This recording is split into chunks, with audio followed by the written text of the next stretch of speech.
কেন বঙ্গবন্ধু স্যাটেলাইটে বছরে ৬৬ কোটি টাকা লোকসান হচ্ছে? ২০১৮ সালে প্রায় ৩,০০০ কোটি টাকা খরচ করে বঙ্গবন্ধু ১ স্যাটেলাইটটি মহাকাশে উৎক্ষেপণ করা হয়।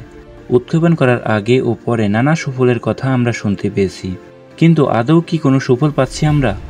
প্রথম আলোর এক প্রতিবেদনে বলা হয়েছে, বঙ্গবন্ধু স্যাটেলাইট বছরে ৬৬ কোটি টাকা লোকসান হচ্ছে। প্রায় ৩,০০০ কোটি টাকায় উৎক্ষেপণ করা এই স্যাটেলাইটটির লোকসান হওয়ার কারণ কি, চলুন আমরা জেনে নিই। ২০২০-২১ অর্থ বছরে স্যাটেলাইটটি আয় করেছে ১২৯ কোটি টাকা এবং পরবর্তী অর্থ বছরে ১৩০ কোটি টাকার মতো আয় করেছে।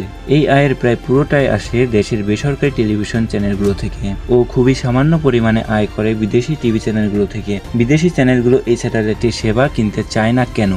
এর পেছনের কারণ হলো এর ডিজাইন। বিদেশি চ্যানেলগুলোর চাহিদা অনুযায়ী এই স্যাটেলাইটটির ট্রান্সপন্ডারের ডিজাইন করা হয়নি, ফলে বিদেশি চ্যানেলগুলোর নিকট এর সেবা বিক্রি করতে পারছে না বাংলাদেশ। এজন্য প্রতি বছরেই আশানুরূপ আয় হচ্ছে না। একদিকে যেমন আয় কম হচ্ছে, আবার অন্যদিকে বছরে ১৮৬ কোটি টাকার মতো অবচয় খরচ অর্থাৎ মেরামত খরচ লাগছে। এছাড়াও উৎক্ষেপণ করার আগে বাংলাদেশের উচিত ছিল বিভিন্ন দেশের সঙ্গে ফ্রিকোয়েন্সি সমন্বয় করা, কিন্তু বাংলাদেশ তা করেনি। প্রতি বছরেই এই স্যাটেলাইটটির আয় কম হচ্ছে এবং খরচ বেশি হচ্ছে, এজন্য স্যাটেলাইটটির লাভের বদলে লোকসান বেশি হচ্ছে। এখন আসা যাক দ্বিতীয় স্যাটেলাইটের উৎক্ষেপণের বিষয় নিয়ে। ছাত্র জনতার অভ্যুত্থানে পতনের আগে আওয়ামী সরকার বঙ্গবন্ধু স্যাটেলাইট ২ উৎক্ষেপণের উদ্যোগ নিয়েছিল। সাবেক ডাক ও টেলিযোগাযোগ প্রতিমন্ত্রী জুনাইদ আহমেদ পলক বলেছিলেন, আগামী ৪ বছরের মধ্যে বঙ্গবন্ধু স্যাটেলাইট ২ উৎক্ষেপণ করা হবে। এখন তো সরকার পতন হয়ে গেছে এবং স্যাটেলাইট থেকে কত সুফল পাচ্ছি তাও আমরা জানতে পারছি।